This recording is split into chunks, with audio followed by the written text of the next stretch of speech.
Assalamualaikum warahmatullahi wabarakatuh. Ananda Soleh dan Soleha, apa kabarnya pada hari ini? Semoga sehat dan semangat belajar ya nak. Nah, seperti biasa, sebelum belajar kita berdoa dulu ya nak. Bismillahirrahmanirrahim.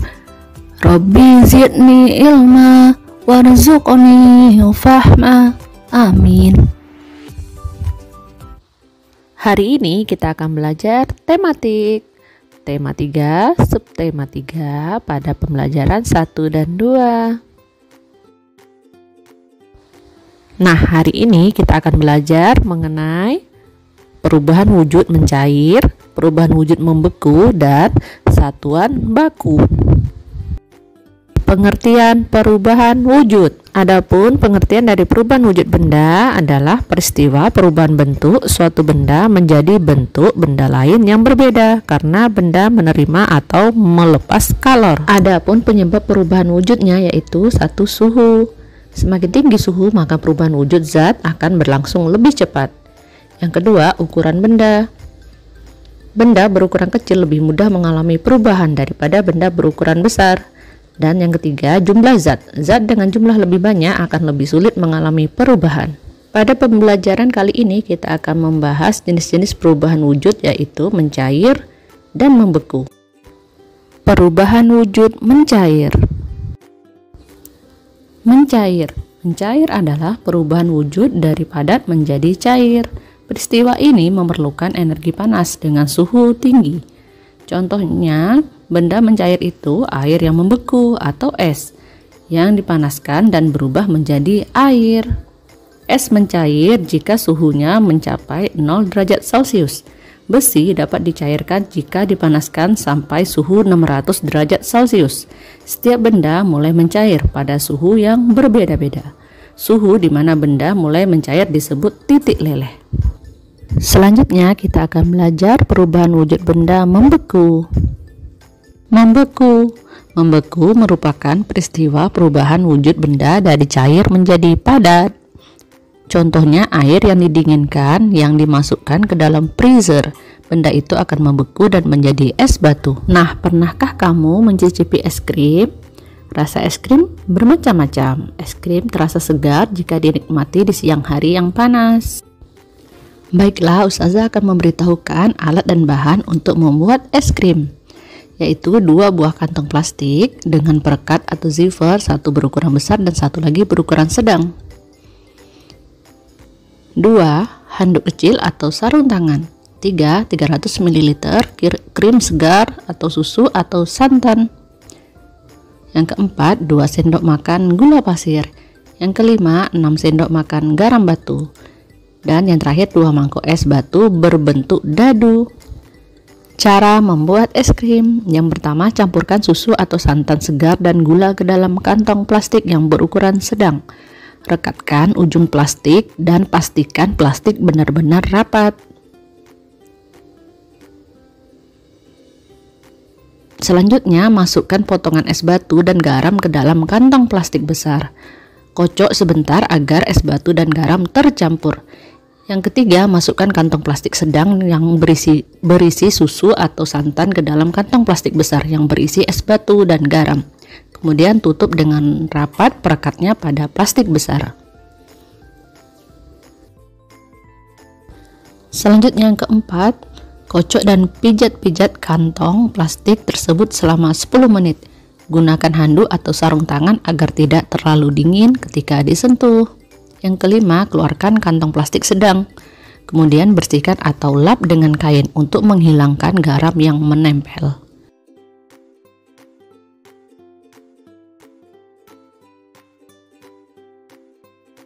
Dan yang keenam, buka kantong plastik tersebut dan tuang ke dalam gelas atau mangkuk saji.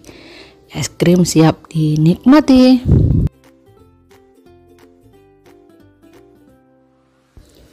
Nah, setelah kita menyimak langkah-langkah pembuatan es krim, Ananda Ustazah ada yang tahu tidak ya apa wujud susu atau santan di awal pembuatan es krim?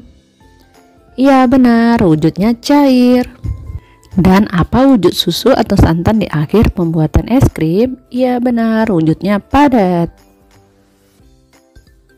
Selanjutnya, sebutkan perubahan wujud yang terjadi pada pembuatan es krim. Pada pembuatan es krim terjadi perubahan wujud dari cair menjadi padat atau membeku. Selanjutnya, mengapa membutuhkan es batu pada pembuatan es krim? Ya benar, es batu dibutuhkan untuk membekukan es krim. Selanjutnya, apa pula fungsi dari garam untuk pembuatan es krim? Coba jelaskan. Ya benar, garam berfungsi menurunkan suhu es. Es suhunya telah turun, kemudian akan menyerap banyak kalor dari adonan es krim, sehingga adonan es krim dapat membeku. Nah, pernahkah Ananda Ustazah menyimpan air dalam plastik di lemari pembeku atau kulkas? Apa yang akan terjadi dalam beberapa jam? Tentunya air akan berubah menjadi es, bukan? Meskipun Ananda Ustazah membuka ikatan plastik itu, ternyata es tidak akan tumpah. Mengapa demikian?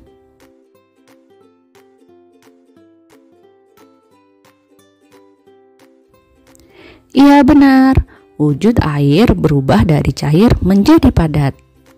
Perubahan wujud dari cair menjadi padat disebut membeku. Nah, dapatkah Ananda Ustazah menyebutkan contoh lain dari perubahan wujud dari cair menjadi padat dalam kehidupan sehari-hari? Nah, contoh lainnya yaitu yang pertama, adonan gula setelah dingin menjadi padat pada pembuatan gula Jawa.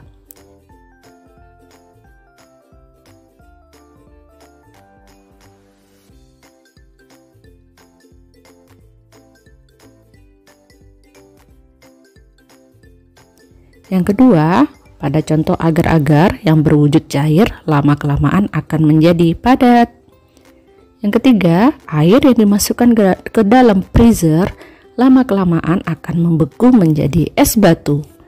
Dan yang keempat, lilin yang mencair setelah dingin akan menjadi padat. Selanjutnya kita akan belajar mengenai satuan baku. Di sini kita akan belajar satuan baku yaitu satuan berat pada satuan gram dan kilogram. Yuk kita simak contoh soal berikut. Contoh soal yang pertama yaitu Lani membutuhkan sirup untuk membuat es buah. Berat satu botol sirup yaitu 600 gram. Berapa gram berat dari 3 botol sirup?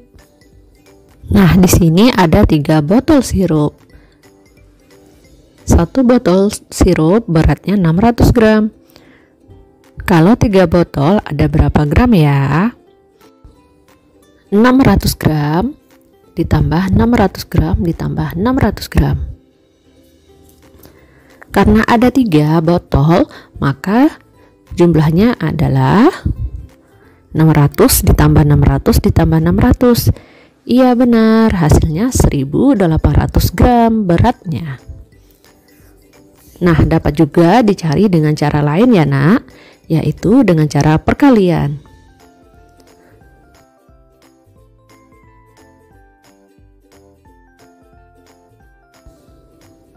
3 dikali 600 gram.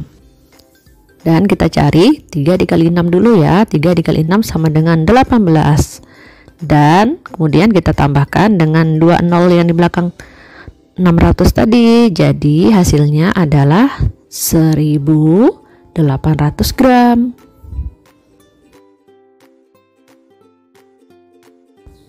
Jadi diketahui berat dari 3 botol sirup adalah 1800 gram.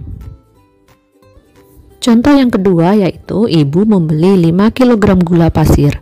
Gula pasir digunakan untuk memasak kue sebanyak 3 kg. Kemudian gula pasir digunakan untuk membuat es buah sebanyak 1 kg. Dan berapa kilogram sisa gula pasir?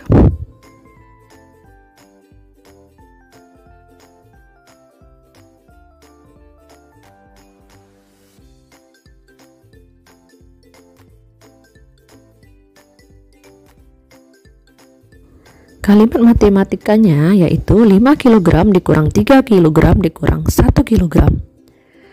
Maka hasilnya adalah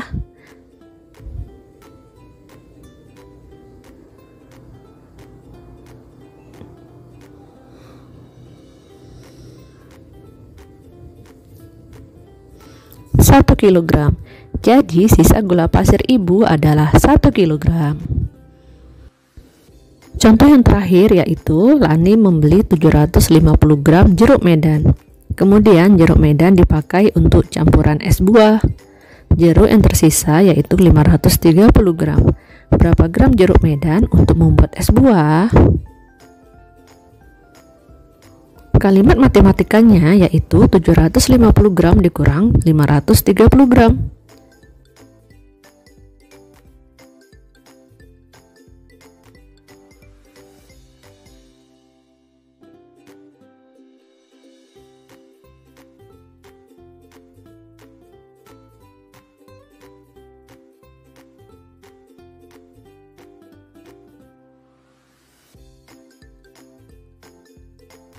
Sama dengan 220 gram. Jadi jeruk medan untuk membuat es buah sebanyak 220 gram.